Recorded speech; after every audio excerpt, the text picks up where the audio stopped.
Hello, wider listeners. It is once again that time of the week. Oh, what time is it? It is time for the Hoodrat Strategist radio program, only on 89.1 WIDR Kalamazoo. This is the only show that comes on every week here on Wider, where we dig underneath the headlines, we interview activists at the local and national level, talk about resistance, revolution, resilience, and call out the establishment on its BS. As always, the following thoughts, views, and opinions are not necessarily those of 89.1 FM WIDR Kalamazoo or Western Michigan University. Well, it's been a pretty busy week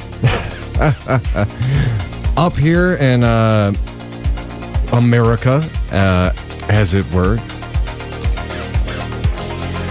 And I did want to say we will certainly be getting into what has been going on with the Mueller investigation, the recent summit in Helsinki. Probably be covering it from a somewhat different angle than most of the mainstream press is. And once again, probably going to be doing a lot of critique about the way the media covers Russiagate in general. So, before we get into that, I did want to start off by addressing something that happened last week. So one of our stories, we were covering George Franklin. We had a guest on, Eponine Garrett, and we were discussing some of the passages from his recent book that, flagged some sexism. And she also went on to talk about and discuss some irregularities in Mr. Franklin's tax records. Ostensibly, what she found in some of her own digging was that he was claiming a primary residency exemption on properties in both Georgia and in Michigan, and that this would actually be a violation of Michigan tax law. Now, since then, there's been a lot of contention about that on social media, especially if you follow the Pro-K-Zoo discussion page.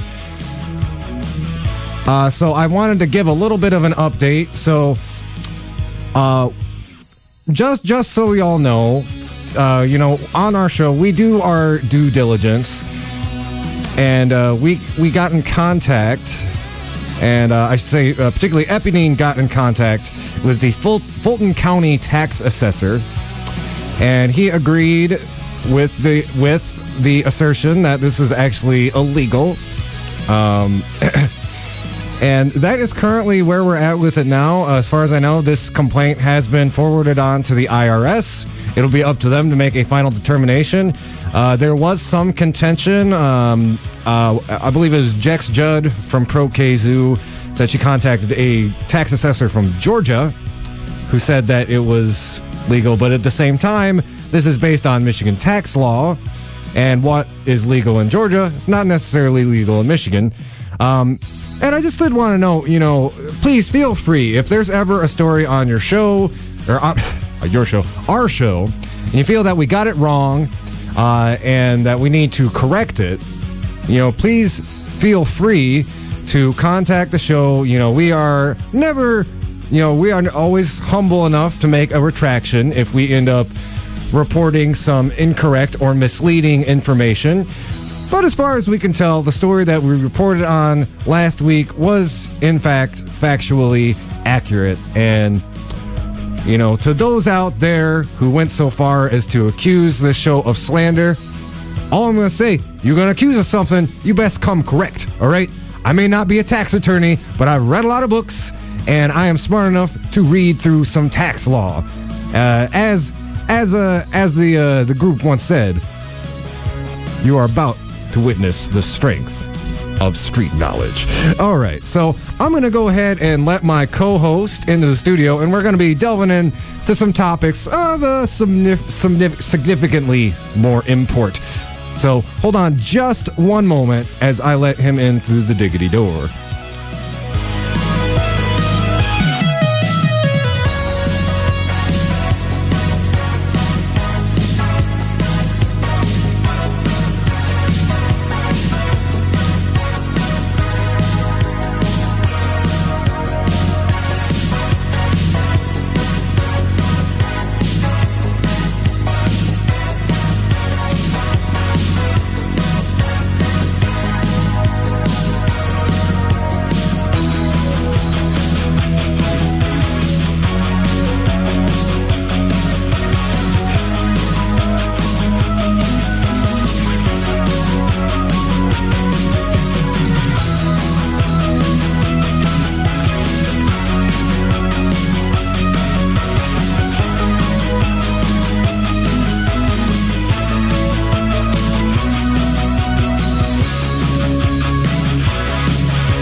Welcome back, ladies and gentlemen. We are back. This is the Hoodrat Strategist radio program, joined by my co-host Lawrence. How you doing today? Yo, what up? Mm-hmm. And why don't we go ahead and jump right in? Now, this is an article that you brought to my attention. I mean, just last night, and man, honestly, I didn't know if I could get more irritated or irate with the state of things, but there's a couple things I sent in our group chat that I thought that we should talk about. A federal judge said that schools are not obligated to educate students. That was one story, and for those who are not hip to the game. There were some very conservative judges that were appointed by Donald Trump who were saying that schools are not obligated to educate your kids, that schools do not have an obligation to make sure that they have a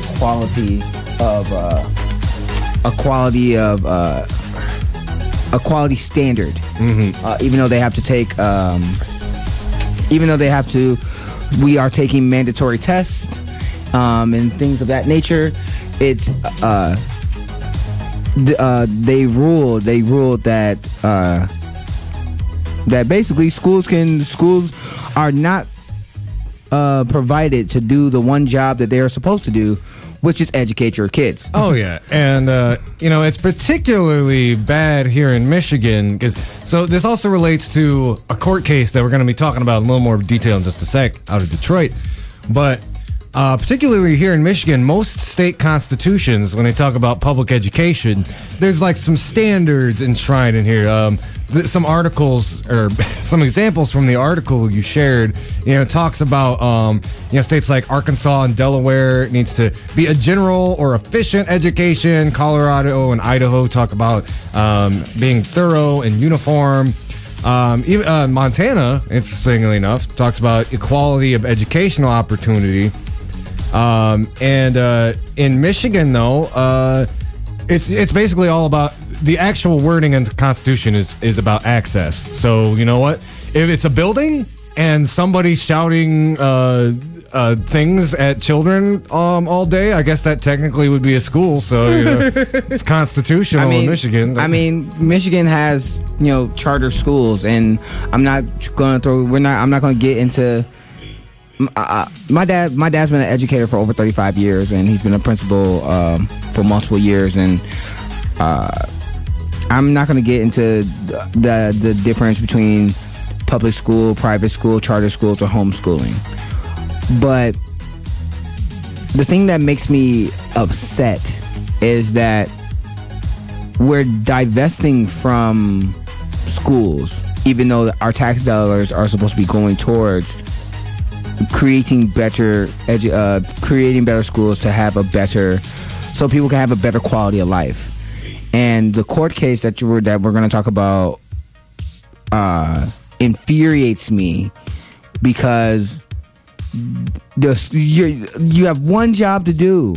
Our tax dollars are going towards schools and to do one thing, and that's to make sure that who gets through the schools can do basic stuff, basic literature, can do math, can be productive citizens.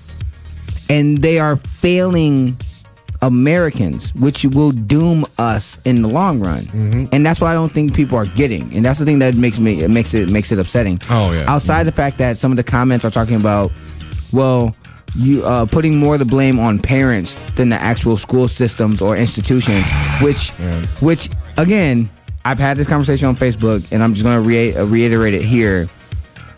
Parents, guardians, and caretakers do have a role to play when it comes to your child's education, but blaming parents for the miseducation of children is like blaming your car for stopping on you when you went to the gas station to put gas in your car and the gas station didn't have gas. Yeah, and I wanted to mention too, you had one job to do.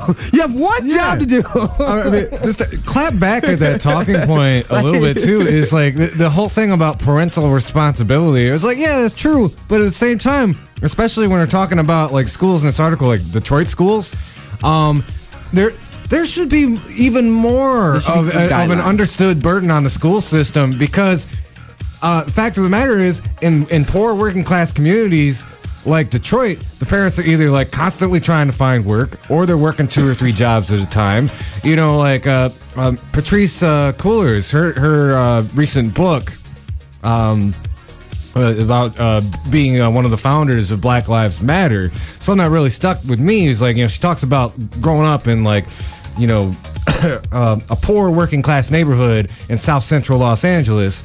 And, it resonated with like my own experience too, of like having a parent who like, she worked from 6 in the morning until 10 at night. Now you tell me, how is that, or sometimes 11 at night, how is that woman going to factor in time to like tutor and like supplement what the school's supposed to be doing? No. Yeah, tell me that. No, that's the thing. Like, that's the thing. And I've been having this conversation on Facebook all day, and I'm not going to rehash all the stuff that I've said, but a lot of people, what people need to understand is that our tax dollars, the tax dollars that are given to schools, a lot of times are coming from the property values of the people who are living in those neighborhoods. So if you are living in a low income area and the government is not helping to subsidize those schools, what that means is your tax dollars from your neighborhood is going to be going to that school. If you live in a poor neighborhood, you're going to get poor schools. That also means you're going to get poor materials and poor teachers. Now, the thing that's happening in the Detroit article, which I want to get to, is that the students in Detroit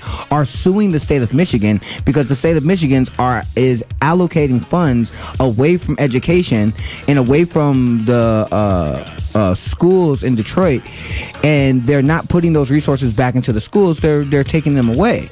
So what you have is schools that have black mold inside of them. They don't have clean water. Some of the buildings are old and decrepit. The materials that they have for the books are ripping at the seams. Their books are old. A lot of the transportation to the schools are not reliable. So what you have is these students who are suing and also a lot of their teachers are finding it hard and difficult to be able to even give the basics of education because they don't have enough material and resources to draw from to give to said students. And the students and the schools are also overpopulated. So that means that you have classes that are overflowing with students, and those students are not getting the help that they need. So the students in Michigan and in Detroit in particular are suing the state of Michigan because of the lack of education that the schools are giving. And when you look at their situation, yeah, it's absolutely horrible. So that's the thing that pisses me off. I'm like, you have one job to do.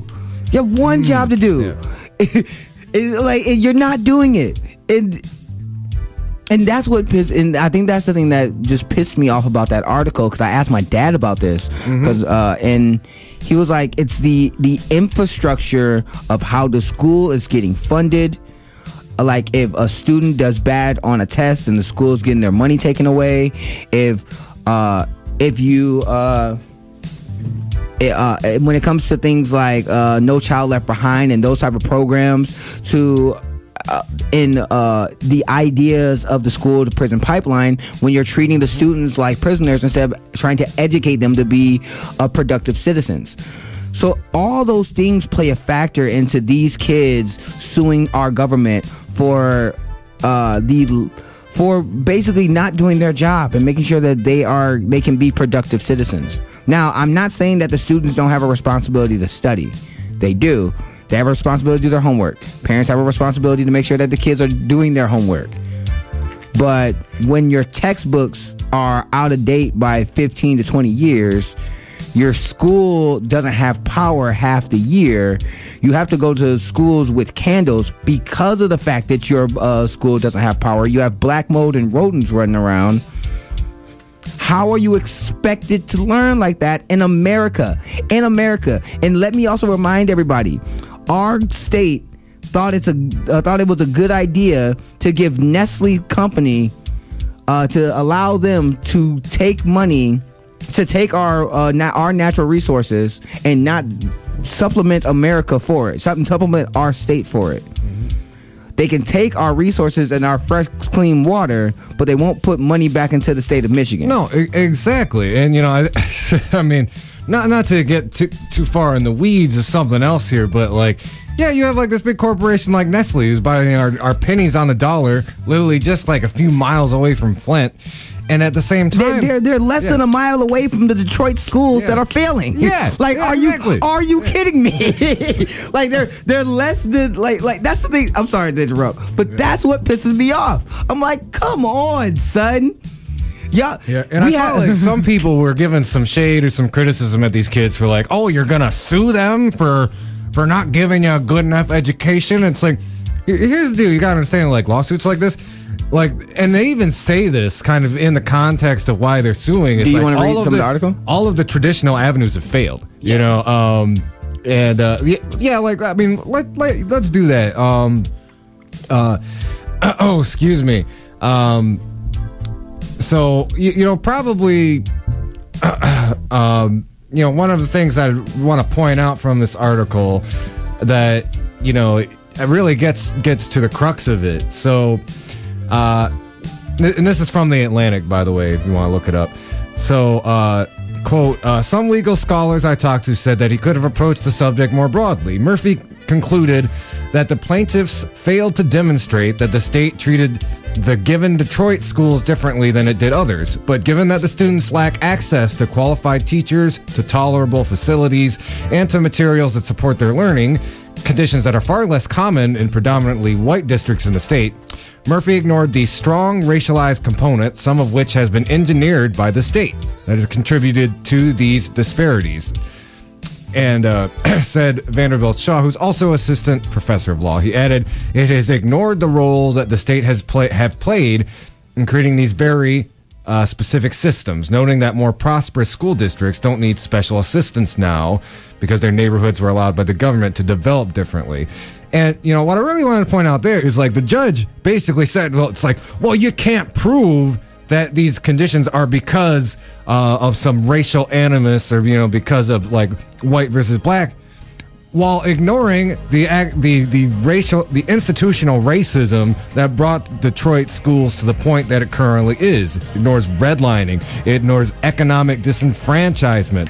And, it's like we still feel these things today, but what you hear so much in, the modern mainstream narrative is like, that's all ancient history and everybody now has equal access to equal opportunity. But yeah, fact of the matter is, if your school is crumbling, if it's not heated in the winter, my ex will tell you, because she lives in Port Huron, she actually had to go to school by candlelight a couple of times. And I'm not to interrupt you, but it's amazing how we have a lack of dignity for those who are not as well off as we are, forgetting the fact that there are people who are worse than we are. Yes, half the country makes less than $30,000 a year, and for most school districts, I'm gonna restate, a lot of their tax dollars are gonna come from the neighborhoods themselves. Well, if your parents aren't working if your parents have been redlined and they live in a less profitable neighborhood, then yeah, those tax dollars that are coming from that neighborhood is going to go to that school system.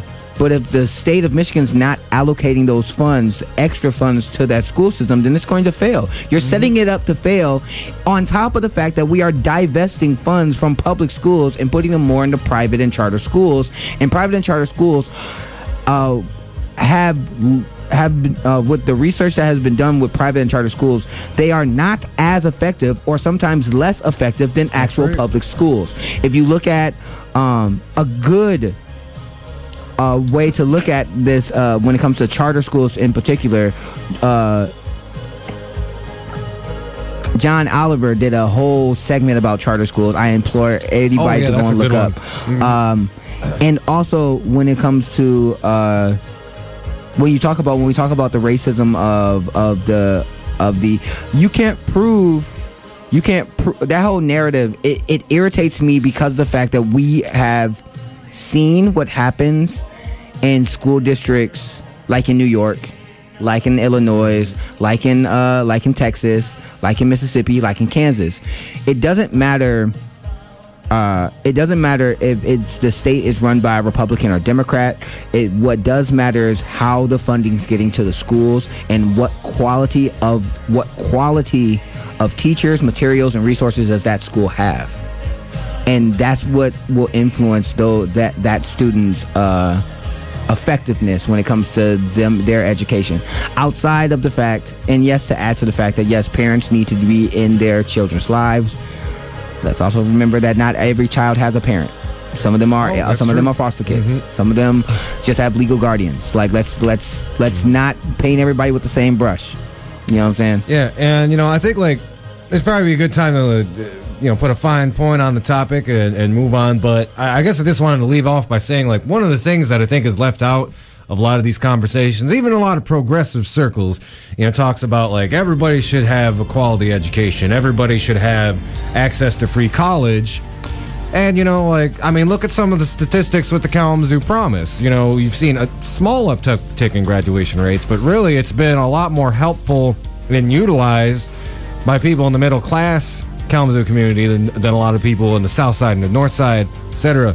And part of the reason for that is, frankly, when you have systemic and institutionalized poverty, not only do they need equal access to education, but they're going to need extra resources in those schools, in order to help lift these people out of poverty. I mean, it's not to interrupt, but it's like if a child is starving, you don't tell them to go work out. You don't tell them to portion their meals. No, you give that child more food. Why? Because the child's starving. Yeah, and actually, just retract something I just said. Like the whole I shouldn't use the term lifting people out of poverty. That's kind of this.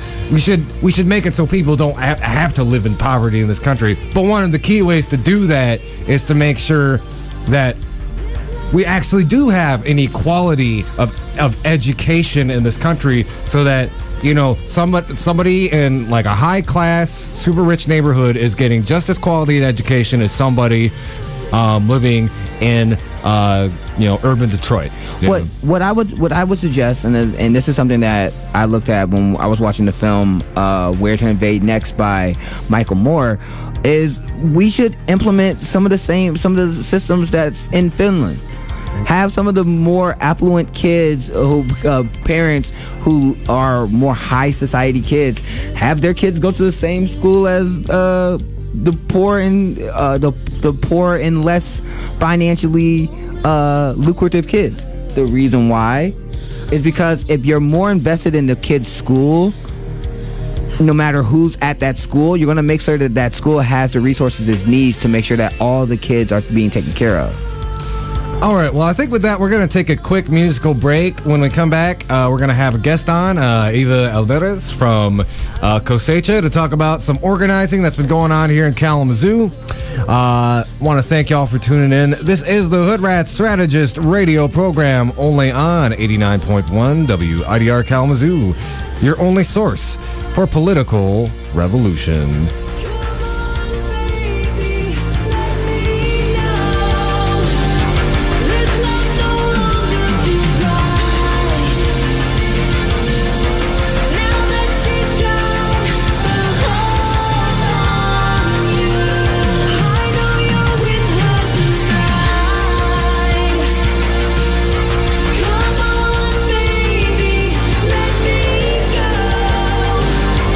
Let's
Hello, ladies and gentlemen. We are back. This is the Hoodrat Strategist radio program, only on 89.1 WIDR Kalamazoo, your only source for political revolution.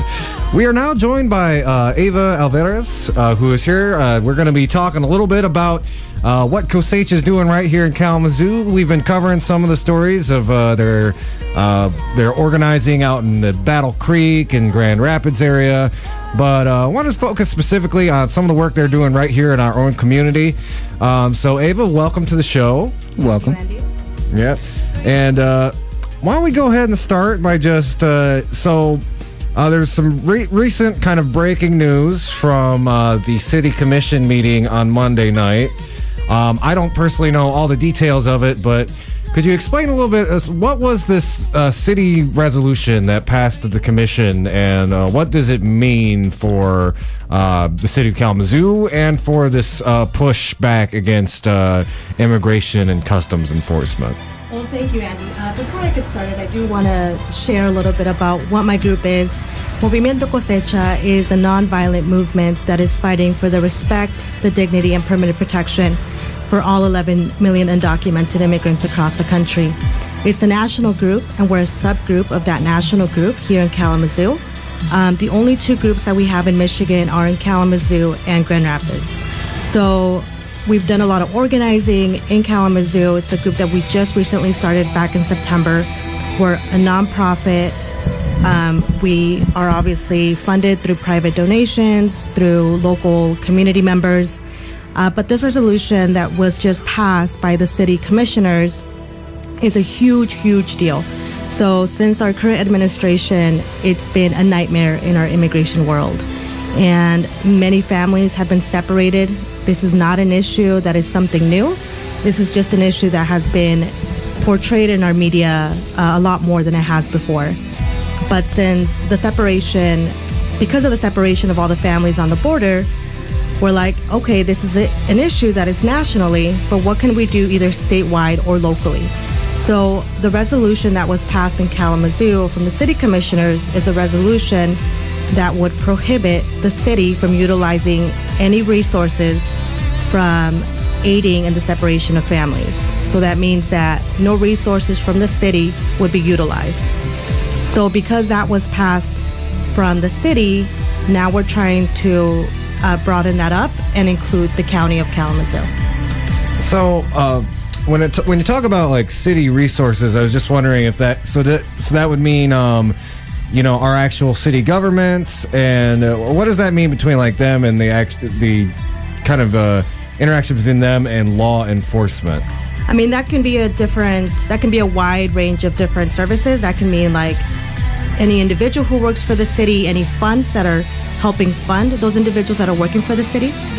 That also includes the prisons that we have here in Kalamazoo as well. I think that's actually that's going to be like my next question when we get to talking about some of the protests / vigils that are going down at the county jail. But I did want to ask about one last other thing about the city commission. So how did this resolution come about? Like, what was the genesis of it, and what kind of support did you get from the city commission and the mayor, as it were? I mean, the resolution was passed 5-0, and it was a resolution that one of our members from Movimiento Cosecha, her name is Nelly Fuentes, who was working very closely with one of the commissioners, Commissioner Skies. So both of them and a couple other local community members were working together to develop this resolution that was introduced and passed. Oh, fantastic. All right. Lawrence, you had something? I mean, I want to just put this out here because there's probably going to be people who criticize, who would want to criticize us for saying why we only bringing up this topic. We didn't bring up this topic during President Obama's term. And I want to clarify for people who wants to know, yes, we brought up this topic during the Obama administration as well. That about the issue about immigration and things of that nature when it comes to certain policies that are tailored towards people who are disenfranchised in our society. We brought up these issues before, so and that's the reason why you said like this is not something that's new. Right. Like, I mean, this is not something that is new to us. Like I said, it's something that has been occurring for many, many years. It's just gotten worse. It's been 30 years since we've had any type of immigration reform. So it's been a battle that our immigrant community has been facing for decades. Oh, yeah.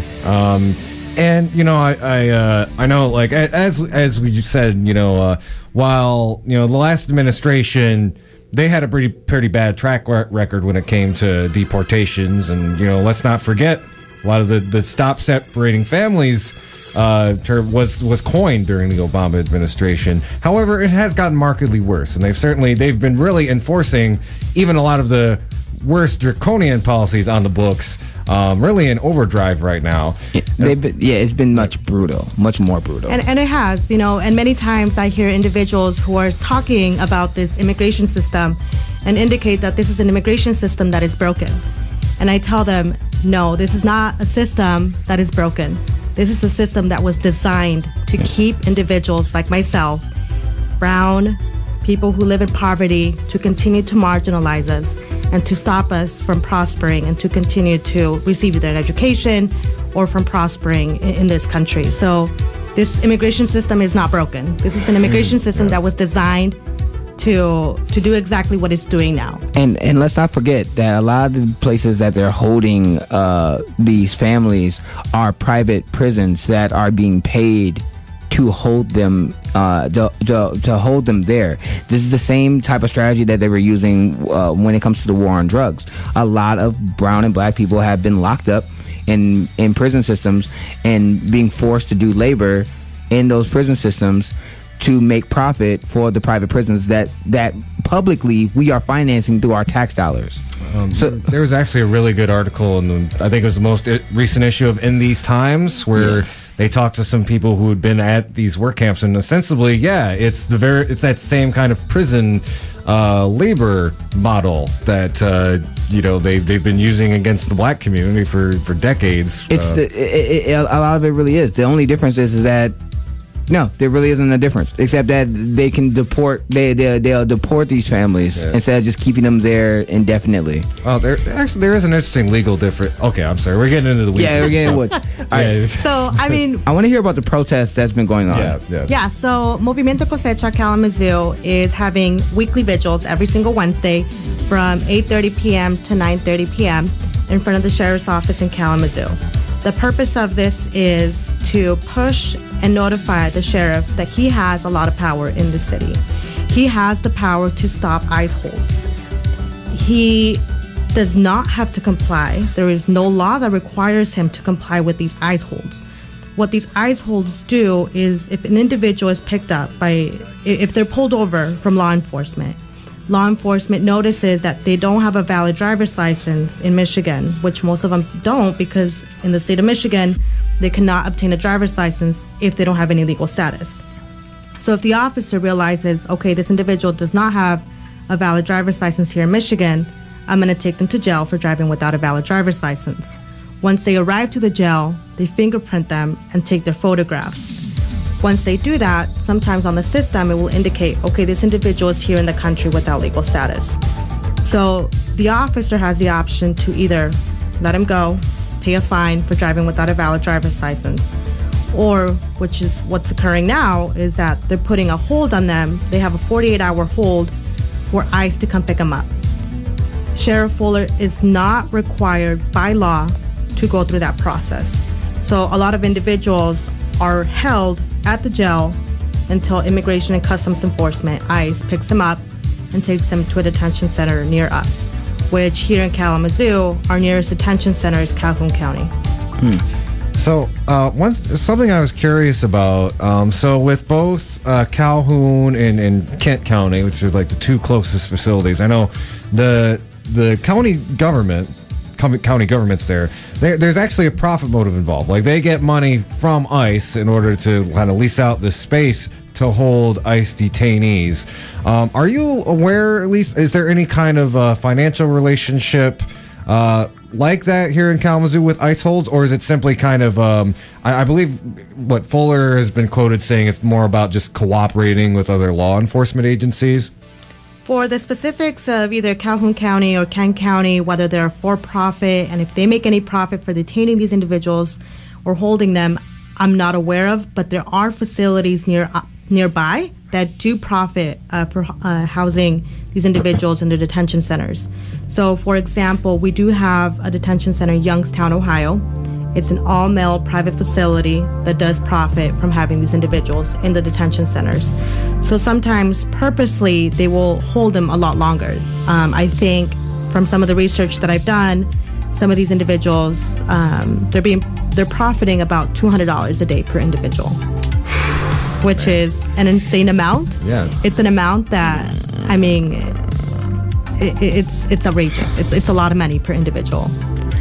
That goes back to the dehumanization that we see when it comes to these policies. When people are no longer looked at as human beings, they're looked at as a paycheck, and it's irritating because I have family members who are also have illegal status as well. So it makes me mad because I heard, now correct me if I'm wrong, was it a few weeks ago that we had ICE agents here in on the south side at Town and Country, at Hayes Park, at Hayes Park and at Town and Country. Was that a real thing? They are everywhere. They are in Kalamazoo. They are in Battle Creek. They are in Grand Rapids, and a lot of individuals will ask us, well, how are we going to know when they are in town? We don't know. They are in town. You know, they can be in town at any time and point, and that is why Movimiento Cosecha also organized a group. It's the Rapid Response Group that will go out to the house or to the place where ICE and Customs Enforcement officials are, so that we can assure that their rights are not being violated, that the ICE officers are following the law. A lot of times they will present themselves at a house even if they don't have a warrant. So by state law, if they present themselves at a house and are picking up an individual, they have to have a warrant in order to pick up that individual. Right. So yes, they're everywhere. They're in Kalamazoo, and they've been here. Lawrence, I wanted to just kind of hop off what you just asked about. So the Hayes Park report, that was from about a week ago. Town and Country, that was about a year ago at this point. And the reason I wanted to bring that up specifically is because I think that's a really good example of the kind of work that Cosecha does. So there were some ICE officers at Town and Country who were actively kind of like harassing people and asking for like ID and stuff. And, the rapid responders went down there and started questioning what they were doing, and they kind of scurried off. And granted, like you said, Ava, they can pop in here, anytime. Really, the entire state of Michigan is a border patrol zone. But I think it's through the actions of an observant and critical community that we don't see them being that flagrant and out. Now, granted, that they can still be in here in a more clandestine fashion, but I think they're at least aware that, Kalamazoo and the activists around here don't really want to see ICE having such a public presence here in the community. Well, the excuse that they will give is that we're 100 miles away from the border, not 100 miles away from the southern border. No, we're 100 miles away from Canada's border, so they have a right by law to be here. But that's insane. But, there are many different situations where an individual can be picked up by ICE officials. There was an incident back in October of last year where ICE officials, about 4 or 5 of them, went to a migrant labor camp in Oceana County. They picked up 8 individuals at that camp. Yeah. Their purpose of that visit was to pick up an individual who they had an arrest warrant, who lived at that camp years ago. That individual obviously no longer lived there. So when they went there, these workers were outside in their home, resting after a long day of work. And it was obvious that because they were outside, they were going to be asked for documentation. Before you know it, they were all handcuffed and sent out to that private facility in Youngstown, Ohio, where they were profiting from them. So a lot of times it's not expected, even if they have a warrant for an individual that lived or was living there before. it's unfortunate, and it does happen sometimes when people are not expecting it. So, getting back to like what's the current issue here with Fuller. So I was wondering, has he responded or communicated with Cosecha at all? I know he's made some general statements in the past talking about being against what the Trump administration is doing, but have you seen him respond at all yet to the kind of public pressure that's being put on him? He has not made any formal statement whether he is going to stop ICE holds or not. He continues to say that he wants to continue to abide with the law and make sure that the interest is in that the public is well and safe, but he hasn't made any formal statement whether he will or will not support the stopping of ICE holds, which I hope he does, and I hope that he realizes the impact that it has locally, not just on the families, but on our schools, on our community members, and all around. So I hope that he does decide to stop ICE holds because, again, he has that power to do so, and by law, he does not have to comply with ICE holds. All right, and I know there's also a county commission resolution coming up, and is that also, I'm not exactly sure what the actual verbiage in that resolution is, but that's also kind of tailored to putting pressure on the sheriff's department to stop ICE holds, or is that other issues also related to that? So the county resolution is just an expansion of the city. So because the city resolution was just passed this week, like I said, we want to expand that to the county, and hopefully that would encourage Sheriff Fuller to also comply and follow the county resolution and the city resolution so that he can realize that this is something that the community needs. Great. All right. Nice. I guess my only other real question then is just these vigils, they're going on every Wednesday, and could you just describe why you chose the county jail and like kind of the manner of organizing and protest, and just if people want to get more involved, could you tell them a little bit about how what they can do and how they can help? So there were different reasons why we did it at the in front of the sheriff's office. Number one, obviously, it's the sheriff. We want him to realize that we're standing right outside his door demanding to stop ICE holds. And the second reason is because this is just not an issue for our immigrant community who are facing deportation proceedings, but it's also mass incarceration. So we want individuals who are incarcerated at that facility to be able to hear us, and that they know too that we're fighting for not just our immigrant community, but for anybody in our prisons. And so we do have about 2 other vigils that are being held. During these vigils, we have individuals who speak about the issues that are occurring currently, and those who are directly impacted by these encounters with immigration and all these changes in our laws. So we do encourage anybody to either follow us on Facebook. You can find us on Movimiento Cosecha, KZoo, or you can email us if you're interested in being a trainer or if you're interested in volunteering with us. We're always looking for volunteers to either give us space to train or do some community outreach. Our email is cosechakazoo@gmail.com, and we're always more than happy to have new members join us and continue to fight for our immigrant community in Kalamazoo. Okay, great. And I guess just one last thing. If people want to contact their representatives, either on the county commission board or Sheriff Fuller himself, is that something you'd encourage? Please. So on August 1st, on August 1st, we will have the resolution. I apologize, August 7th. So we do encourage individuals to come out to the county commission meeting, come show your support, and encourage your county commissioners to pass this resolution because, again, it's something that's affecting everybody. It's affecting the whole community. So I encourage you to come out and support the resolution. All right. I say Lawrence or even, well, I haven't mentioned this. Our friend Dakota is joining us. He's going to be here training on the show for the next couple weeks. Eventually, he's going to have his own talk show here on Wider.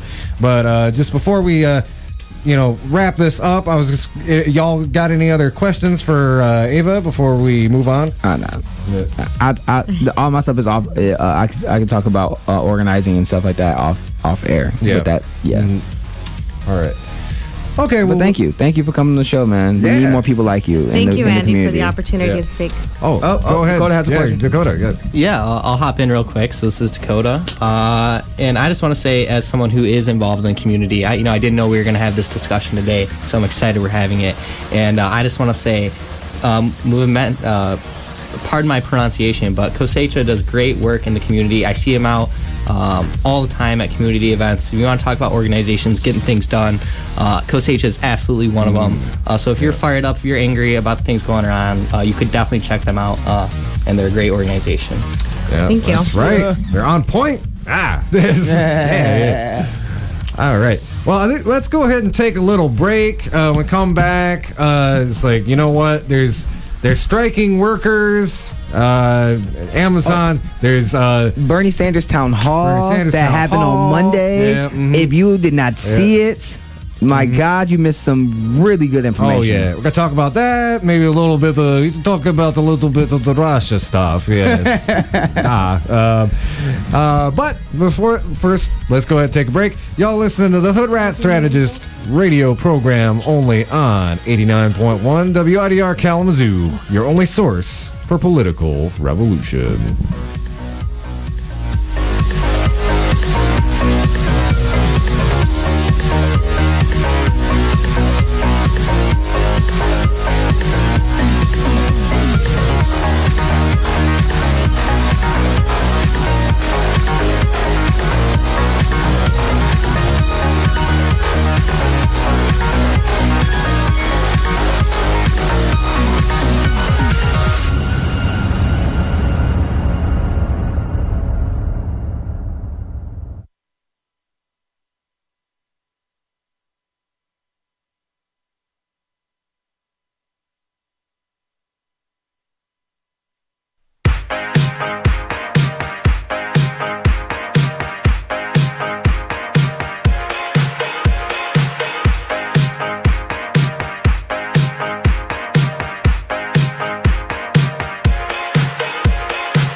What's up, everybody?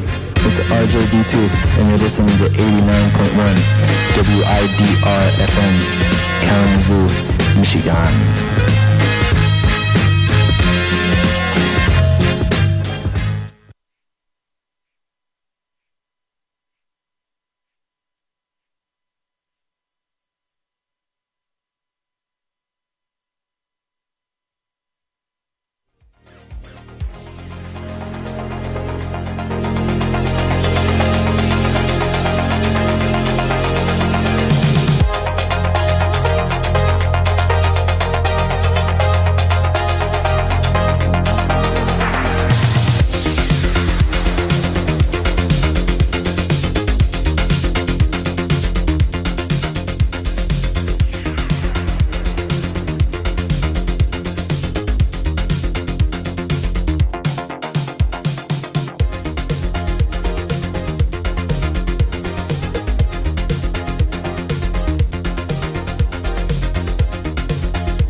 crazy. All right, ladies and gentlemen, we are back. This is the Hoodrat Strategist radio program, only on 89.1 WIDR Kalamazoo, your only source for political revolution. So Monday was a pretty busy day, so NRA got in some hot water for, apparently there's some foreign money involved at the NRA.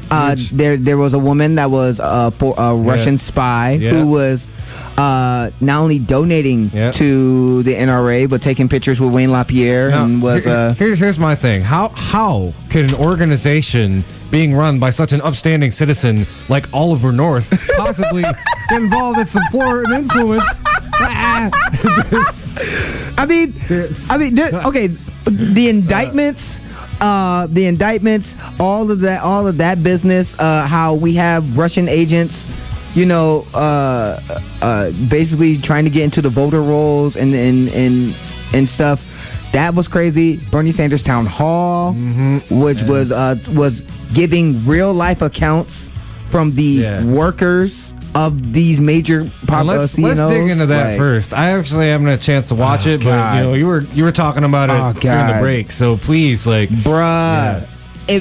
Okay, so shout out to the Young Turks. Now this AJ Plus and the other online media organizations that actually showed this town hall, because none of the mainstream media would have touched this town hall with a 10-foot pole, because most of the mainstream media is sponsored by the corporations that they were talking about. At least two of them are owned by Disney at this point. God. Disney, so they have workers from Disney, Amazon, Walmart. They had from McDonald's, and let's be clear. I know that some people who we have on this show who are co-hosts are anti-capitalism. I'm not anti-capitalism. I'm not. I am against stuff like what Amazon says, that they're about to be the first $1 trillion company and they can't pay their workers a living wage. Like that BS, I have no love for, because that's not capitalism. That's vulture capitalism. When you are profiting off of the labor of your employees, but your employees have to get welfare to subsidize their standard of living, because you're not willing to pay them more money because it will affect your bottom line. I'm not cool with that. Not at all. And the stories from these workers of how there were tent cities outside of Disneyland, and that some of the workers who were working at Disney were sleeping in some of these tent cities. There was a story of a Disney employee who worked there for 10 years, died in her car. Oof, because they weren't making enough money. There was because Disney's not paying them a living wage. There was the same thing with an airplane stewardess, and her story of working at an airline and only getting paid $8.25, and she's been there for over 20 years, and her pay has only gone up to $8.50. Like what?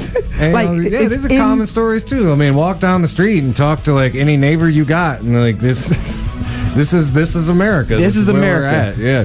Don't catch you slipping. But it's just the overarching theme was that you have multinational corporations like McDonald's. You had airplane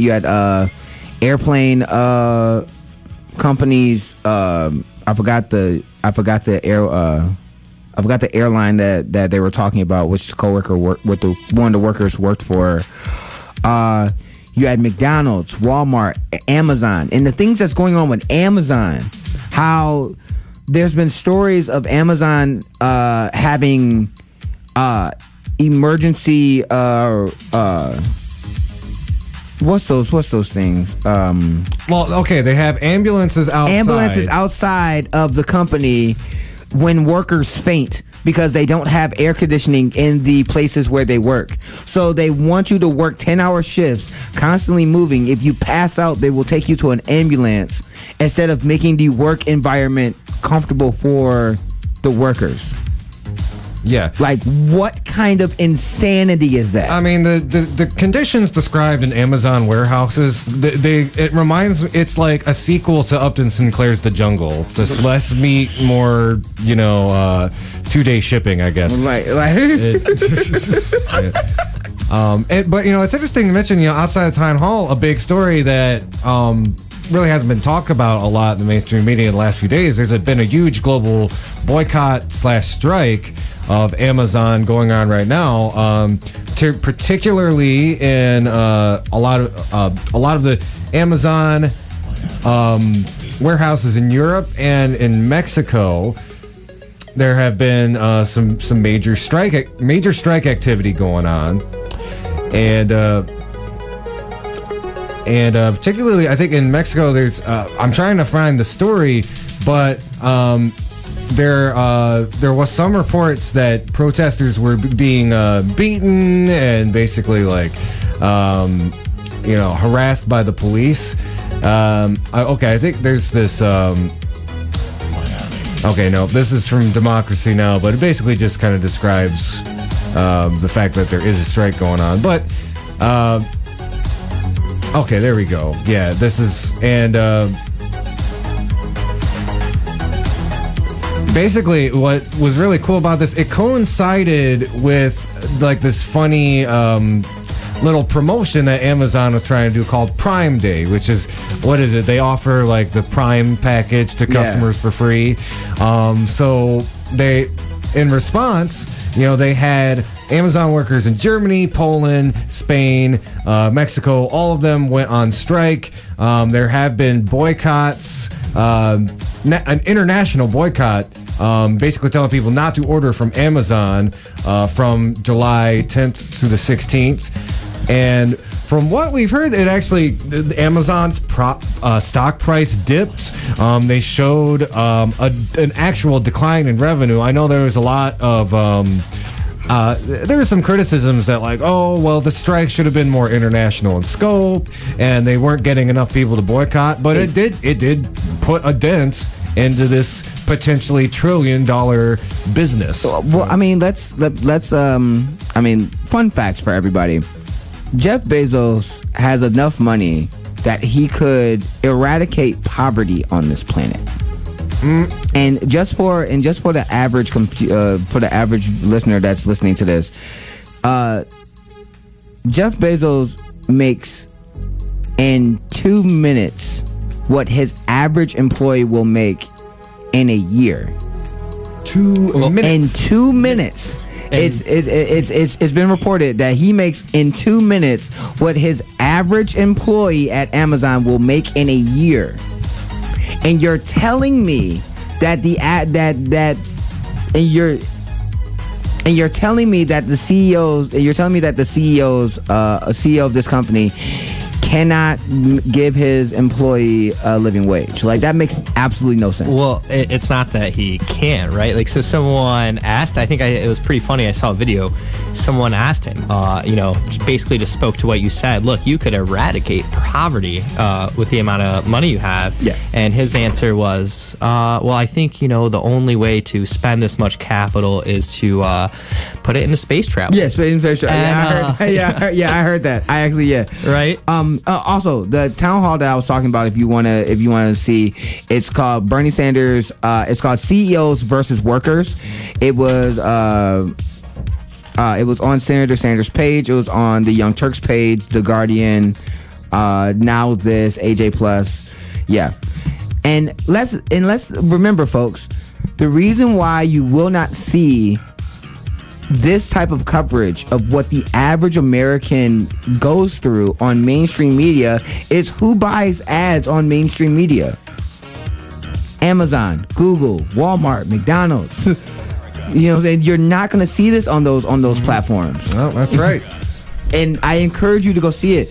Now, here's the thing the thing about Amazon that makes it upsetting is that instead of making the working conditions viable for your employees, you'll rather those employees go to the hospital or have them pass out so you can just bring in somebody else.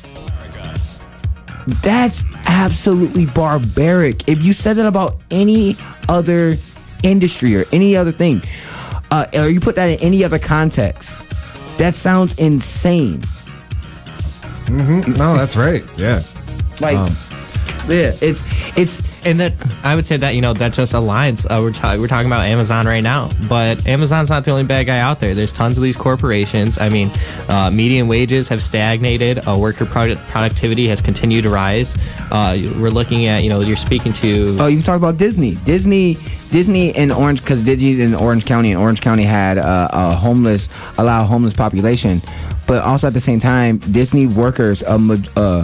I think that they showed a story in 2016 that that overwhelming majority of Disney workers did not afford enough money to rent an apartment, so they had to either live in the tent cities, or they had to live on in the hotels or stuff in the Disney in Disneyland, or they were living in their cars. So you're pushing your workers to the bone, but your workers do not have enough money to actually survive. And we talked about this months ago on this show, that 43% of homeless people in America do have a full-time job. They just don't make enough money to actually live somewhere. That's crazy. It was in Bernie Sanders' last town hall. Yeah. Like, it's insane. So what that makes me think is that sounds like we're talking about that sounds crazy. How do they even do that? And I think it's because, speaking to what you were saying earlier, it's dehumanization. Yeah. They don't see those people as people who are valued. They see them as numbers, and the truth is they see them as someone who's replaceable. They have the ambulance outside because they're not worried about letting people go. They're just ready to put the next person in and keep up productivity.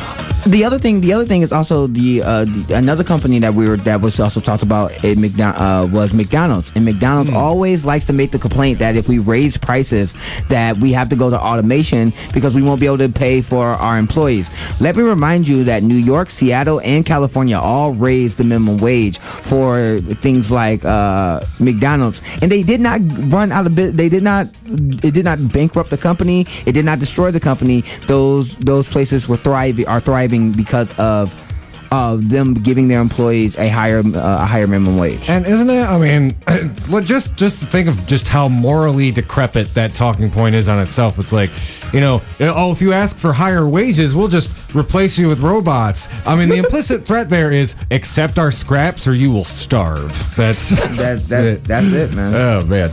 So okay, we're about 12 minutes. Did we want to talk any more about the town hall? I was thinking. I want us to talk more about the town hall. Yeah. But we'll do that next episode after you see it. There's a bunch of stuff that I'm missing, but I want to get more. I want to get more on it. I think I'll preface this next topic with a quick little music clip here.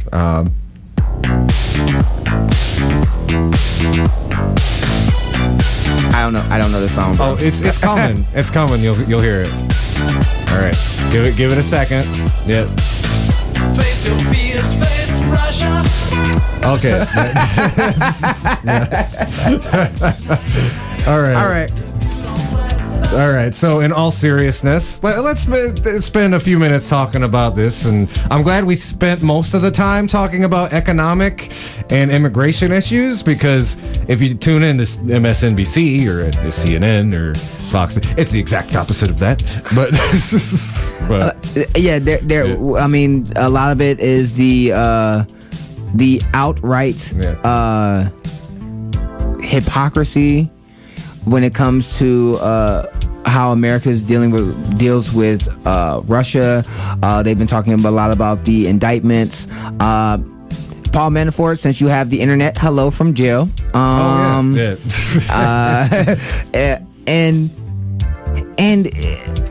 I want to be clear about this, because I know that some people on the left have problems with this, and I've seen this on a couple different threads. You can be angry about a foreign government trying to manipulate and get into our voting rolls, and actually being able to get into our voting rolls in favor of one party over the other, just as much as you can be angry about the DNC screwing over Bernie Sanders. We can be angry about both folks. It's not one or the other. And, well, I'm glad you brought that up because, like, you specifically mentioned the voting rolls. And if you go back, this is a story that broke about a year ago at this point. Are you referencing what Reality Winner exposed when she leaked that document? Well, allegedly leaked the document to The Intercept. The Intercept is not saying in particular who their source was. But yeah, she exposed the idea that Russian intelligence had actually tried to hack into the voting system of several states. And, well, you know, it's interesting that you brought that up. And the indictments are saying that they did. Well, I thought the indictments focused on the DNC, though. No. Some of the indictments are showing that, some of the Russian officials during the planning process and during the execution, some of them did get into the rolls. So it's not so if they tried, some of them did, and they can subvert our democracy. Did they mess up some of the voting, some of our voting rolls enough to sway the election? In my estimation, probably not. But the fact that a foreign government tried to is a problem. Oh yeah, and you know it's fun. Like, you know, most of my criticism about Russiagate revolve around just kind of media critique. Yeah. And you're not supposed to. That door open. Sorry. It's just kind of a critique on what, you know, in particular the media focuses on with this whole Russiagate story, because that's really important. They're talking about election integrity there. Right. And you know, with a lot of the Russiagate stories, what you're really talking about is a lot of business ties, a lot of oligarchs coming in and exerting pressure and influence on Trump and the people in his cabinet. And you know, I'll bring up two criticisms, and I bring these up from time to time, but I think they're important to reestablish. So the hysteria around Russia in particular has always bothered me because, you know, it's bad what they these business ties and, you know, what they've done with election hacking, but there are other countries have done very similar things. If you're talking about collusion, interference, you could make similar allegations against Saudi. America's done it. Saudi America has done it. Yeah. So again, it's not saying that Israel has done it. Election, Qatar, China has done it. I'm not saying. Let's not get distracted, folks. We can be angry at the DNC screwing over Bernie Sanders just as much as we can be angry about Russia in trying to hack into the voting rolls of in subverting our democracy through our elections. We can be mad at both. Let's just, you know, exactly. And you know, it's always like this false choice because, like, you know, I can think like you're right. You know, there's this thing on the left, especially, where you're either like you believe in Russiagate or you're a Russiagate denier. And the thing is, there's like more nuanced criticism to it than that. You know, so it's like I don't necessarily deny Russiagate.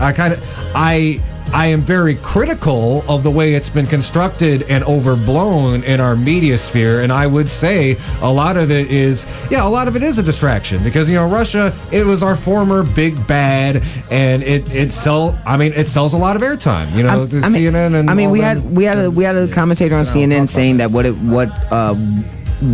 that the indictments show that this was a terrorist attack. Okay. That's blowing it out of proportion, bro. That's it is not on scale of 9/11 or Pearl Harbor. Slow down, son. You're killing them. Like, you know what I'm saying? Like there's a difference. There's levels to it. You know what I'm saying? The fact that we have 12 Russian agents being indicted, Paul Manafort, Papadopoulos, and others have pled guilty to crimes. Does it lead to Donald Trump? That's a different story. It is a very different question. That's a different story. That's a different topic. But does it show that these things has happened? Yeah, it does. A lot of it shows that some of the things that we talked about that we were skeptical of evidence shows that, yeah. Well, I would even say, like, I am a little bit, like, not after seeing the Mueller indictment, I am a little bit more open to the idea that, like, okay, maybe it was actually Russia that did this, but at the same time, it's important to bring up that these are indictments and there's no actual hard evidence or proof that's been presented with them. And I know Veteran Intelligence Personnel for Sanity, they a few months back, they did a report of basically forensic analysis for The Nation, showing it was basically much more likely that it was a leak rather than a hack. But they came out with a statement, also kind of being very heavily clerical. You can find that at Mint Press News, by the way. Yeah. So, one of the things that I've seen come up in the last few days is, like, this whole calling Donald Trump a traitor for not believing our intelligence agencies. And, well, I don't know, Lawrence, I think when it comes to trusting intelligence agencies, I mean, if that's your definition of treason, I guess we both need to get locked up. I mean, weapons of mass destruction. No. Again, here's the thing. Yeah. And this is why like a lot of people are going to be upset with me. I understand that, yes, our government has lied to us before. I understand that our government will lie to its American people for its financial gain and for its ties to multinational corporations. But when our president trusts a former Russian agent over the actual intelligence of his country, then I'm like, come on, son. Oh, yeah. Like, where's Ed Lover when you need him? Where's the sign? Oh, yeah. It's like, but it's important to break up, too. Like, he also trusts, Duterte and Kim Jong-un. Yeah, it's like this whole thing, like, Trump and Putin are in love, and you see all these, like, cartoons of them. I mean, if you wanted to be more accurate, it would probably look more like, that meme that's going around where it's like this a short white girl and she's on the couch and there's a bunch of dudes, like 5 dudes behind him. That would be more accurate. It'd be like Trump would be the one on the couch, and then there would be, Russian oligarchs, Saudi oligarchs, Israeli oligarchs, Robert Mercer, So it's like the thing is, like, he's not sucking Putin's ding-a-ling, but there's a lot of them actually going on. It's more like a circle. Yeah. Okay. One thing I would jump in. I do think we need to be careful about the Trump and Putin relationship, and the way I think we can make references about that. But I think one a joke's a joke, man. I'm sorry. Like no one. Here's the thing. I'm sorry to interrupt you, but a joke is a joke. If you are offended by jokes, then you're just offended by jokes. I don't think that's no one gets a pass. The one clarification I want to make, we're talking about, like, not trusting intelligence agencies, and so like folks like us, we're skeptics. We don't trust intelligence agencies, but I think there's a clear difference. So just as an example, George Bush, when he wanted to invade Iraq, and Dick Cheney and the crew there came up with weapons of mass destruction that didn't exist and things along those lines. Like, that's a scenario where we weren't trusting the CIA and the top advisors. Now, but what's happening now is not only is the CIA, the NSA, the National Security Advisor, and our former ones saying that Russia did it, but this is also the Republican congressional committees, House Intelligence Committee. There are Republicans, staunch Republicans, Paul Ryan, House Majority Leader, saying it's clear Russia did this. So I think, whether what you take that for is up to you, but I think, there's a clear difference here on who's saying something happened now and, intelligence agencies that have said things have happened before. Okay, and also, again, we were skeptical about it before when they said 17 government agencies agreed that it was the Russians that hacked us, and then we're like, the Coast Guard agrees, that's one of the 17. Like, we believe that, the UPS agrees with So again, I get the skepticism, because that's what we do. We're skeptics, but at the same time, I don't believe. What I believe is that, yes, when it comes to the money laundering, that when it comes to the Trump hotels, which we've already discussed before, when it comes to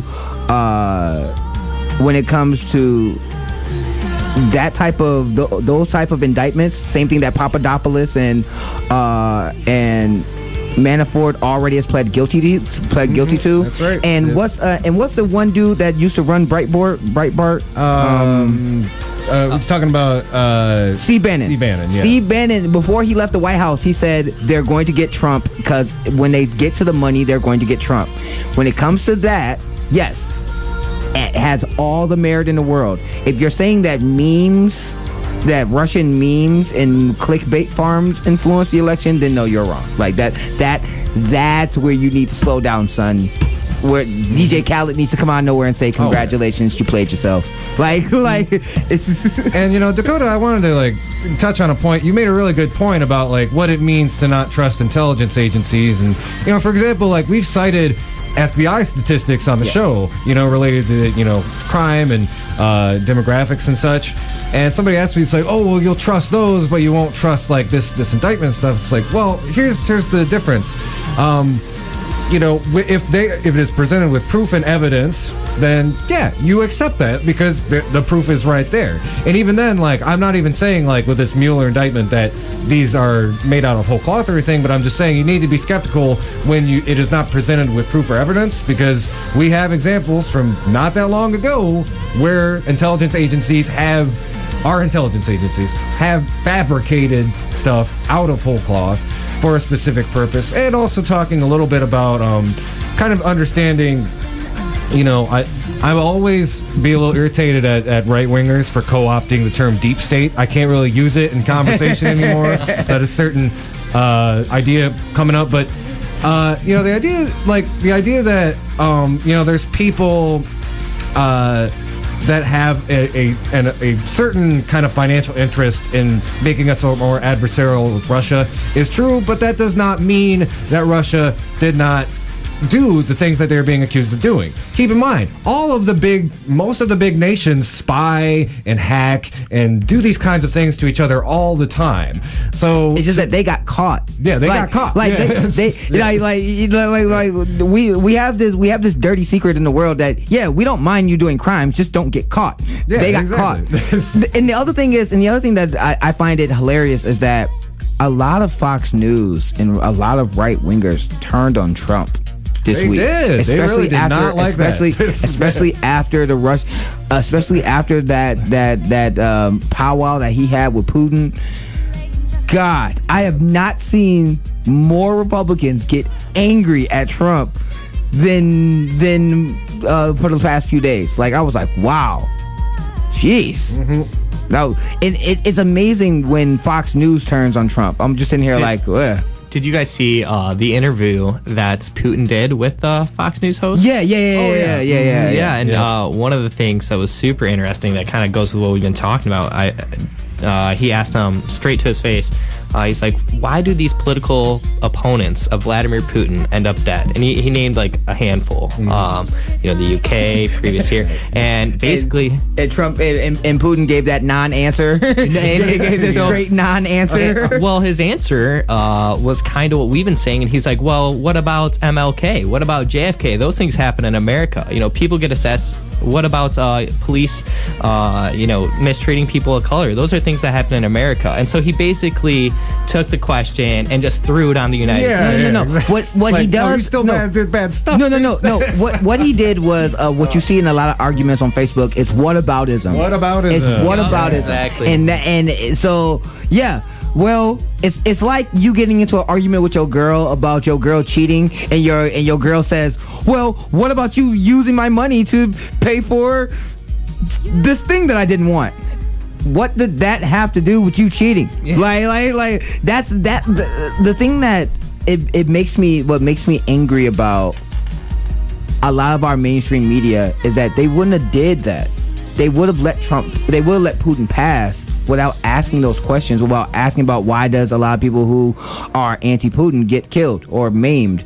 Why is it that you get to pick who you're running against in your elections? Why are you jailing your opponents? And why is it? And my thing is, why is our president, why is 45 trying to do the same thing?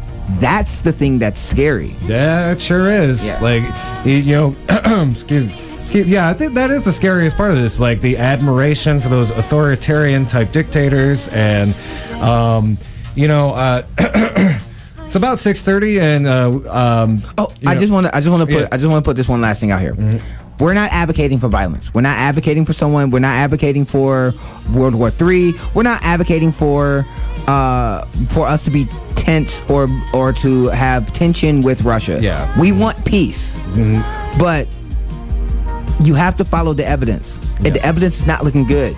And, I'm sorry, to just bring this up real quick. A reporter from The Nation actually got escorted out by security because he was asking about nuclear disarmament. And, that's something we all need to remember, too, is like, don't... I think Glenn Greenwald said it really well in his interview with Democracy Now! It's like, look, we don't like either of these leaders, but they're what we have to work with. They're who are in power. And if we can work towards easing tensions or denuclearization, we can try to do that. We should try to do that as much as we can within the realm of possibility. But actively like kind of baiting and trying to make these comparisons to like, it's like Pearl Harbor, it's very counterproductive. And especially when you're playing basically like, playing with the two largest nuclear superpowers in the world. That's something very important to keep in mind. And, before we put a pin in this topic, just to be a little bit more serious for a moment, we spent a lot of time talking about this topic on the show, some of its McCarthyist tendencies, some of the fact that when you're talking about, election integrity and the interactions between power brokers and oligarchs, those are the aspects of this story that often are not discussed on mainstream media. Reality Winner has virtually disappeared from, mainstream public coverage, and she's going to be doing 5 years for coming out and telling people the truth about what happened with our voting systems. However, they will spend hours and hours and hours talking about like this cloak and dagger Tom Clancy stuff going on with Trump and Putin. They will talk about basically the malleability of the American voter, the idea that memes can somehow shift an election. Really bad memes, by the way. Nobody really talked about how terrible and shoddy those memes were to begin with. And Aaron Mate, he's a reporter for The Real News. He said something that really stuck with me, and he said, we will be doing future generations a real disservice if the entire crux of the resistance rests on Trump's interaction or collusion with the Russian government. Because, while that's happening, we still have families being locked up in cages. His administration is destroying the environment. And we've seen what can happen when the resistance, quote-unquote resistance, actually turns its head towards one of the awful policy things he's doing. The last few months, this coverage of his immigration policy, we need a lot more of that. And when it comes to especially an issue like climate change, it is an issue of life or death. If we don't focus some of that energy on what he's doing to the environment, then, yeah, like he said, we're doing our future generations a terrible disservice. And what are we going to tell them when, like, there's no more trees? It's like, well, we really wanted to find out if he was actually connected to Putin. Now, look, I'm not like, we're not downplaying some of the horrible things that he's doing. Flint still doesn't have clean drinking water. Puerto Rico, over 60% of Puerto Rico still doesn't have power. Let's not look at the forest through the trees or work backwards from our conclusion. Like, we need to be able to make sure that if these things are happening, we get it done. That we are accurate about it, and we have the truth about it, and then we need to move. Then we have to continue moving forward and dealing with it. So, I mean, that's how I look at it. So let's go ahead and transition. I think we'll forgo the musical break, but we are joined by a guest here. Peace, see you, Lawrence. Yep. Much love. Yep. We are joined by another guest here. It's a friend of the show. She's been on a few times before. It's Jessica Martin. She's the vice chair of the Young Democrats of Michigan, one of the founders of the Lake Michigan Revolutionary Coalition. And actually, I don't know. Before we go into the meat of our topic, was there anything? I didn't give you a chance to say anything to all the Russia stuff that we were just talking about, or even like the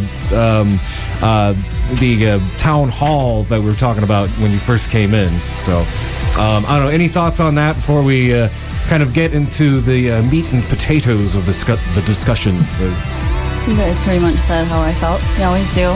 Yep. So. All right. Cool. All right. So, I know this is something that's been going on kind of behind the scenes in Michigan progressive politics for several months now. And I know you wanted to come on the show and talk about it more directly. So kind of, I'm not sure exactly how to start out with the questions, except to say, can you kind of paint us a picture of the initial incident and which one? I think the one I wanted to talk about specifically was the issue where there was a gentleman involved in the Progressive Caucus. I believe he was from Seattle, and he'd been Okay, now I get where you're going. Okay. So he's not involved with the Progressive Caucus. Okay. He quotes himself as a feminist activist and an ally, and he is out of Portland, Oregon. He originally lived in Lansing, so that's where his support in Michigan comes from, is he's from here. But from my understanding, he had troubles living here due to his issues, so he moved out west. And if you'll pardon me, I've got too many windows open on my phone. Well, that's quite all right. It's kind of a dense topic. I know, like, this is something that we've been talking about for the last few months, and just kind of trying to distill it down into some talking points of the radio is... it's kind of some thick shrubbery to get through here. But I know, like, essentially what we're going to end up talking about here is kind of a clash of values and how much you're willing to throw certain values of a progressive movement under the bus in order to, somehow facilitate or protect the rest of the quote-unquote movement. And I know, like, this is something that you felt really strongly about for a while, and there's been some things coming up that are kind of pushing you to come out and speak about it. But so you had some very prominent people, though, involved in the Progressive Caucus of Michigan, basically defending this individual. And could you perhaps be a little bit more specific about, like, what this individual is being accused of and how this came to your attention? I would love to. So this individual, when he lived in Portland, Oregon, was accused of, and this is a content warning and a trigger warning for you. We are going to be talking about subjects that are very hard for a lot of us. A word that a lot of people don't like to hear or say is rape and sexual assault. So, and I'm going to be saying that a bit. So, he is accused of raping 12 women in Portland, Oregon, and he settled out of court with 4 of them. Now, if you ask any progressive or Democrat, what do they say about Donald Trump and him settling out of court with his? They all say he's guilty and that he shouldn't have the right to be a president, that he shouldn't have a right to be in any seat. And they turn around, and because they know him and they're friends with him, they defend him. So this specific incident that we're talking about, and I'm not going to be shy because I'm already facing isolation and marginalization for this. I've already been overvoted and overruled in the Young Democrats. So Kelly Collison is the chair of the Progressive Caucus. Her and a woman by the name of Resha and Nicole Vasher and a few other women were in a vehicle with this guy. I'm trying to get his name up. I've got so many names going through my head right now. And this guy started making inappropriate comments towards all of them. And it's key to note that these women were in this group because they thought it was safe for them. These women are all survivors of rape. And Michigan for Revolution would be the group that it came from, but Michigan for Revolution also took over Young Democrats of Michigan. And that's where the problem lies because the meetings really overlap. And in Michigan for Revolution, they have what they call a loose hierarchy, which makes it where they can avoid accountability, which is very common in a lot of the progressive groups that are running right now, and in a lot of the Democratic groups in general. So he made very inappropriate comments, and the women stood up for themselves. They said they didn't appreciate it. It made them feel unsafe and uncomfortable, and Kelly herself said he was joking, when she herself has said multiple times to other people that sexual assault is not a joking matter. But when it comes to her friend, apparently it is. And this was brought to my attention because it was handled in such a violently disgusting, poor manner. Somebody saw that Russia was being ignored, and she wanted to protest Michigan for Revolution at the Women's March in Lansing. And this person, Will, he screenshotted it and put it on the leadership board of Michigan for Revolution, which has like 80 people on this thing. So everyone could see it. And I was made aware of it when Morgan Hearn from Benton Harbor saw them victim blaming. And Kelly encouraging people to write Russia and pressure Russia to be quiet and bully her, which is something Kelly does quite often. It's been why I haven't been able to come out and speak. Sam Pernick, the chair of the Young Democrats of Michigan, asked me to stay quiet about this until the SECs, and they don't want their endorsements to lose credibility, which I stand by the endorsements I've done, and they're the same endorsements by them. So, which would be, Dana Nessel and Abdul, I truly do support. So it's been about 6 months of me refusing to do work with Young Democrats because I asked for a board meeting about Kelly's behavior and about the others' behavior that was occurring. And Sam said he'd talk to her, and he didn't. And I kept pushing it because he kept wanting to have meetings. And I said, I'm not going to work with her. I cannot, as a survivor and a victim's right advocate, stand next to her and work with her. And I demanded that something be done or I would resign. And that's when actions were supposedly taken. And Sam said that he would speak to Kelly, but he was also worried about being bullied himself, which is common when men don't want to stand up about things about misogyny and sexism. They pull at your empathy and say, oh, it's happening to me too. When I've learned darn well that Sam knows what he's doing, and he's a grown guy that goes and deals with a lot worse people than Kelly. So they pretty much just wanted to ignore it. And just to clarify, Sam Pernick is the chair of the Yes. Young Democrats. Yes. And I brought this to the attention of others that are on the board. As far as I know, I think Donovan is the only one that's on the board that doesn't know. And people were trying to separate M4R from YDM at that point, saying it's not the same thing, when I myself was at that meeting as a YDM member, and he was around me. They knew this man was dangerous, and they had him at parties that had alcohol, that had cannabis, and it had people that were not sober. And those are the incidences that he has taken advantage of women in. Supposedly. I have to add that in because he settled out of court. Allegedly. Allegedly. Yeah, I have to add that in because he settled out of court. So they just ran intervention when that occurred. They didn't let me know he was dangerous. They didn't make him leave. And it's the same incident multiple times from my understanding. And it's women that are statewide that were affected by this, that have been trying to talk about this, that have been trying to make Kelly take accountability. And YDM specifically, I don't know what they think that I do, but when I go to these political events, I'm constantly being confronted about her behavior and Sam's behavior and about tolerance of things that should not be tolerated. And the biggest one is sexual assault, sexism, and misogyny within the group, when we promised to start a group that was primarily women-ran and safe. And I put my name on that as a victim's right advocate, that this would be a safe group. So I feel even more inclined because I encouraged these women to come to this group to fight for them. I feel like I endangered them by trusting people I shouldn't have trusted. And as you can probably hear, I am beyond emotional about this and livid. It sent me to the darkest places I've been. People were so cruel. I have no friends left from Michigan for Revolution, pretty much. People wanted me to be quiet. They told me that my anger was unacceptable, that it's not that bad. When I have Resha and Nicole and others calling me crying because it triggered them so bad and they're being ignored. And this is what happens constantly, is we tolerate the bully and we stay silent for our friends.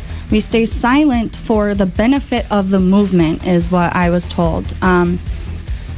And we allow these people to stay in politics and to stay in activism and expect people like myself to just accept it and then turn around and tell us not to be angry about it. And this isn't just the only incident that has occurred with stuff like this. So Kelly not only defended him to YDM, she also defended him to DSA. DSA, I love them. They won't accept him in their chapter. And that is primarily the main reason I want to leave YDM, is because they don't stand for what they say. You know, some people stood up with me and said that there should be a board meeting, and nothing happened. And then 3 days later, I'm being asked to endorse Kelly, and I'm being asked with the rest of the group to join the Progressive Caucus with their endorsements just blindly, which means endorsing Kelly Collison and endorsing Steve Friday, who's running in Ann Arbor. And Steve Friday is one of the people that helped bully myself and you and others out of Michigan for Revolution, and they want us quiet about that also. I was confronted at the SCC about that and treated very poorly by multiple people. I think there were only 2 people I was treated kindly to.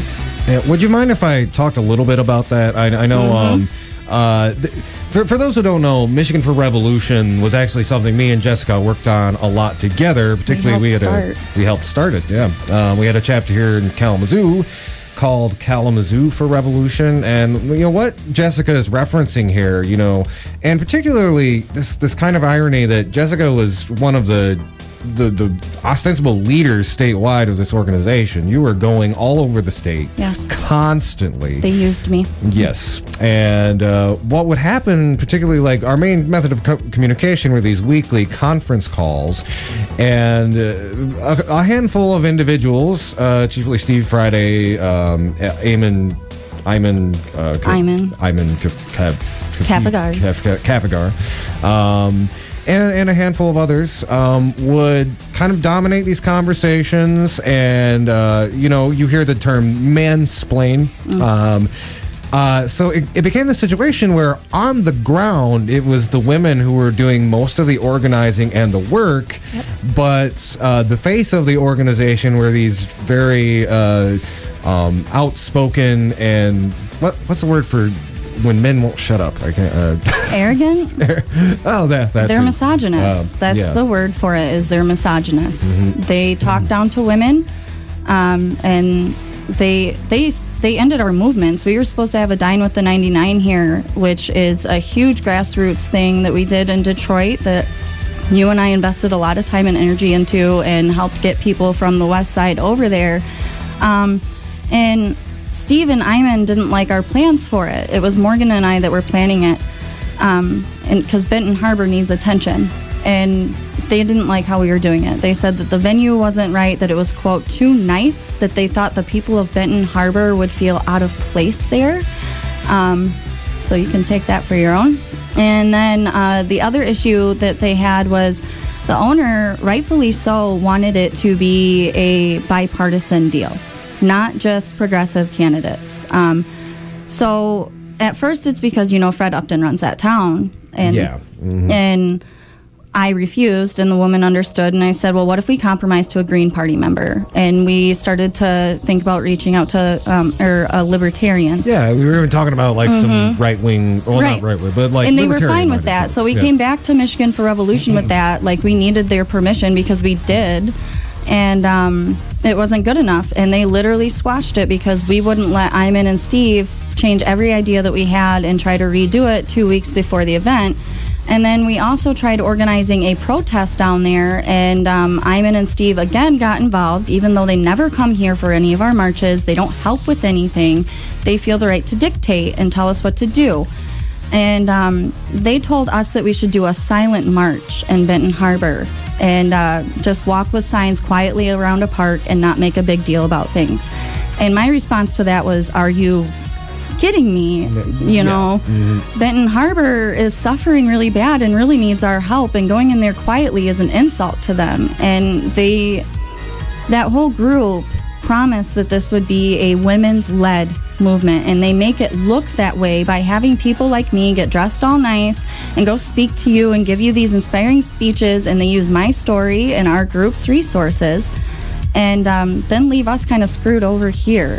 And I don't mean this in an offensive manner. I'm sure I'm going to get messages of not all men, but that's very typical in the political and activist environment right now. Is they want us women there, but they don't want to listen to us when we say, hey, that guy groped me. That guy said inappropriate comments to me. The chair of the Democratic Party has been inappropriate. Or, you know, my prime example is Mark Miller, the chair of the 6th District. He's a Republican. And when I had my Bernie movement started in Kalamazoo for Bernie, he shut it down and told me I was too passionate for the movement. And then he handed it over, and the DNC of Michigan backed Charles Neiswander for Southwest Michigan for Bernie. And that group did the same thing. It was literally having all of the women do all of the work. And when sexual harassment would happen or inappropriate comments would happen, we were told we were overacting. We were told to not be so angry about it, that it's not a big deal. And, you know, George Franklin's a prime example right now of that here. I'm not going to just talk about just Kelly and the Progressive Caucus, because this is a statewide issue. It is at the lowest local levels all the way up to Donald Trump. And you cannot sit here as a Democrat and talk crap about Donald Trump and how he treats women and turn around and stand with George Franklin and people like him. What's in his book is deplorable. As a survivor of rape, I will never feel safe around him. I will never think he's not looking at my body as an object. And that's unacceptable. Women have the right to feel safe in these environments and welcome. If you want to use us for our votes, you want to use us for our work, and you want to take our credit, the least you can do is stand up when we are being treated incorrectly and say that this person shouldn't have a place here. My biggest problem is when women are doing it to women. And I really want to talk about internalized sexism and what we are taught as women to be quiet and to be complacent. Especially white women are taught to do this. We're taught to stay with the white man and do what he says. And it's wrong. A lot of white males are incorrect right now. They don't want to take accountability, and it's causing harm. Like, we shouldn't have rape victims fighting to get their rapist in jail. And my concern for all of that in women's rights is having somebody like George Franklin in office, or Kelly Collison, or Steve Friday, or anybody alike, is, are they going to protect us? Are these things going to change? I was raped on February of 2017, and I don't feel like anything will happen. I've been raped multiple times. I've had the crap beat out of me for 8 years. And a judge admitted on a PPO that there was abuse, just not enough abuse. I will not tolerate any man, Matt Davis, coming on to me and telling me what sexism is and what it's like to be a woman surviving today. When we have gone through what we've gone through, and we have begged you to stand with us and fight for us, yet rape is rising. And as a white woman, it's easier and more available for me to come out and talk about this. There are communities that have suffered way more than I have, that cannot get any help, that are constantly stuck in toxic environments, and that feel like they are absolutely nothing. And I don't think any male, especially a white male, understands how that truly feels, to be told your rape doesn't matter, you're being too angry about it. It doesn't matter that he got you pregnant and you had to have an abortion, you're being too angry about it. I'm done being complacent for white males and for the white women that stand with them. I don't see anyone as my friend who stands with people who treat people like they are objects and things to use and manipulate and throw to the side, when we are some of the most intelligent, passionate, loving people you'll ever meet. So that's why I want to come on and talk about this, because what we experienced with Eponine's campaign was deplorable. A woman came out to run, and the MDP put out another person to run as a progressive, a male. He's admitted it, David Bannock. And that's not the only place that it's happened. I'm talking with a woman who's on the other side of the state. She's running in Livonia. And I know this is true because she just told me the woman's name that was doing this. Lori Pohutsky. She is running in Livonia for state rep. And she is currently facing a lot of harassment from, sorry, she gave me her name, from the woman who recruits for the Democratic Party, recruits candidates. And while you're looking that up, I wanted to kind of get a little bit more into the weeds with that. So that was one of the things I asked David when he was on our show. is, you had there was already progressive running. Why did you come in and step up? And essentially his answer, and if you look back, it goes back as far as was it January of 2017, before anybody was even thinking about these races. He spoke on stage at the convention, and he kind of talked about how, like, behind the scenes, like, he'd been kind of the people with power inside the Michigan Democratic Party had kind of given him the blessing to go ahead and run, right. But he didn't officially declare until far after Eponine did, and nobody from the Michigan Democratic Party contacted her. David did not contact her. Or me, her campaign manager. Or you, her campaign manager. And, a point that needs to be brought up is, when we talk about the intersection of progressive and identity politics, this is just me personally, but I feel if you have somebody who is a woman or a person of color who is running, you, at the very least, you need to talk to that person and see if they would be a viable candidate and whether or not you should step down or consider just putting your support behind that person instead. I thought that was the primary platform of progressivism and the mission. Like, Bernie himself has said this. Mm-hmm. So you want to sit here and claim that you're a Bernie man. You're not. You're doing everything Bernie wouldn't do. You're associating too closely with the Democratic Party, who has screwed over women constantly and people of color and immigrants. They don't stand up and fight for our environment. And to call yourself progressive by doing that is, to me, it's wrong. I feel like the progressive movement at this point is a false. I think it's something people use now to get elected and make themselves stand different from moderates and Democrats. I don't think it means anything at this point, especially in Michigan at the level that I have worked in with all of it. Well, could I ask you about, because another incident this reminds her name. Okay. This reminds me of another kind of related incident. There was this somebody, I believe it's from the Union Caucus, this very large man basically yelled at Kelly and got in her face during a Michigan Democratic Party meeting. This was brought up to Michigan for Revolution and people in our activist circles. Everybody mobilized.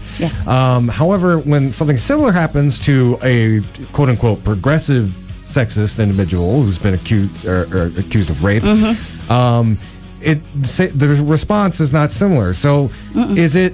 In fact, the response was completely opposite. Do you worry that, as much as we're talking about these progressive values, too many people in the movement are more concerned about the kind of political triangulation that, establishment Democrats have basically been using in their toolkit? Yes, I do. You and I have talked about this so many times after what happened with Michigan for Revolution, that they are being influenced now. What happened with Kelly is deplorable, and I will never forget when she sent us that message. We all jumped right on it, defending her, demanding that something be done. We went as far as to get petitioned to have rules changed and protections put in and made it where these things couldn't happen. But turn around and it's against her friend, and it's crickets, literally crickets. I had to fight so hard to get people that I thought I knew so well to stand up and do the right thing. It's been exhausting. And quite honestly, I was losing my hope in humanity for a little bit with all of what was happening with that and what's happening in the 6th District with running Eponine's campaign. So Christy Pagan would be the name of the woman I'm discussing. Laurie Pohuchki, she is running in Livonia, and pretty much what happened is when she came out to run, Christy asked her not to and told her to run at a local or state level, which is exactly what happened to Eponine also. Apparently, women are able to run for local offices, but not congressional or, state level unless they're willing to play. And Lori wasn't willing to play the game. So now this woman is literally dumping money into a sexist white male's campaign to beat Christy, who would actually do very good for the community. And at that point, we are playing games internally in the Democratic Party and in the progressive area that is going to severely affect our community and our whole state. So, and I don't see how we're going to be getting along if we don't talk about these things and really start holding people accountable that need to be accountable and standing for what we say we are. You know, I trusted the Democratic Party for a long time because I'm a woman, and I thought they were a party that stood for women, when they're really a party that manipulates women and uses women, and really prefers to have women on their team that are like Kelly, who are, it's called internalized sexism. And this isn't the first time that she has been like this towards people. Morgan Hearn has been bullied by her multiple times. Nicole has. There's a woman from MD Pan, Adrian was, and Kelly pulled me into the middle of that to attack her. She had no concern what was going on in my life, neither did anybody else. And that's where the huge portion of the problem is she wanted to survive, I feel like, and she wanted to stay in her position, and she found out that complacency, not only complacency, but standing for these people is what keeps her in those seats. So, that's just where... All right. Well, you know, I guess I would just ask if there's anything else you want to leave off. We're at 7 o'clock right now, so... Sorry. Oh, hey, no problem. It's important. But was there anything else you wanted to say on air before we wrapped up the show? If you're a survivor of domestic violence, rape, sexual assault, I am a safe space, non-judgmental space, so is LMRC. And no matter who you are, what position you're in, how much money you have, I don't care. I will out you. And that's what this group is doing. We are going to stand for victims. We are going to stand against rape culture and against sexism and misogyny, and we are going to demand a place at the table that is safe for us. And that means by getting people out who are complacent. All right. Well, thank you so much, Jessica, for coming on the show, and thank you for being so candid. Really appreciate that. And, you know, some of that stuff was not easy to talk about. You get used to it when you have to talk about it so much. Okay. Unfortunately. Yep. For all of you listening at home, remember you can find our shows on YouTube. If you want to recommend it to a friend, we should have this one uploaded by early tomorrow afternoon, possibly early tonight. I want to thank y'all for tuning in. This has been the Hoodrat Strategist radio program, only on 89.1 WIDR Kalamazoo, your only source for political revolution.